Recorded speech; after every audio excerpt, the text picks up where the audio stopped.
नमस्कार, आप देख रहे हैं नेक्स्ट 9 न्यूज़ पॉलिटिकल बाइट। मैं हूं आपके साथ आकाश त्रिवेदी। बंगाल की सीएम ममता बनर्जी के सिर से विपक्ष के महाजुटान का हाई फीवर उतरता दिख रहा है। बीजेपी को 2024 लोकसभा चुनाव में सत्ता से बेदखल करने के लिए पटना में विपक्ष की महाबैठक बुलाई गई थी, जहां ममता बनर्जी भी पहुंची थी। पटना से लौटने के बाद बंगाल जाने के बाद ममता ने कांग्रेस और सीपीएम पर वार किया। ममता ने कांग्रेस, सीपीएम और बीजेपी को महाघोट तक कह डाला। बीजेपी के बहकावे में न आने की अपील करते हुए ममता दीदी ने कहा कि बीजेपी को तो झूठों की पार्टी है, इसीलिए उस पार्टी को कभी कोई वोट ना दे जो लोगों के लिए परेशानी खड़ी कर देती है।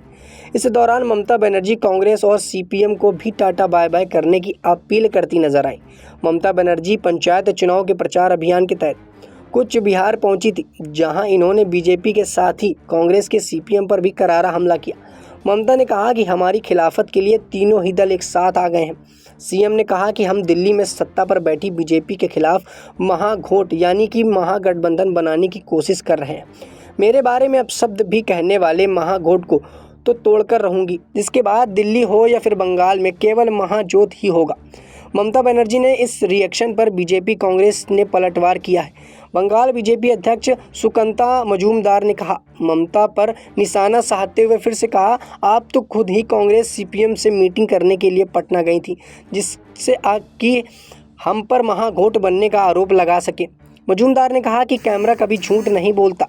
सीताराम येचुरी से आपने क्या बोल रही थी? ममता अपनी पूरी जिंदगी में पीएम नहीं बन सकती और न ही उनका भतीजा बन पाएगा। पंचायत चुनाव में प्रचार करने वाली उतरी ममता बनर्जी पर बंगाल कांग्रेस अध्यक्ष अधीर रंजन चौधरी ने कहा, 12 साल बाद पंचायत चुनाव में प्रचार करने के लिए उतरने से ममता की टीएमसी की कमजोरी उजागर हो गई है।